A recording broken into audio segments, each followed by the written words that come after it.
தவறாக சித்தரித்து அவர்களின் போராட்டத்திற்கு காது கொடுக்காமல் ஒன்றிய அரசு இருந்ததோ அதே பாணியை பாஜக அரசை பின்பற்றும் இங்குள்ள மாநில அரசு செய்து வருகிறது. 2 ஆண்டுகளை கடந்தும் விவசாயிகள் மற்றும் பொதுமக்களின் போராட்டத்திற்கு எதிரான அரசு அதிகார மீறலின் உச்சபட்டமாக இருக்கிறது.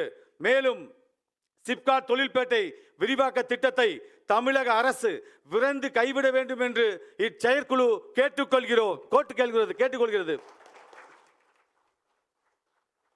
நன்றி. அடுத்து தீர்மானம் 4 தஞ்சை மத்திய மாவட்ட செயலாளர் அண்ணன் திரு தஞ்சை சரவணன் அவர்களை அரங்கு நிறைந்த கரவொலியோடு அழைக்கிறோம்.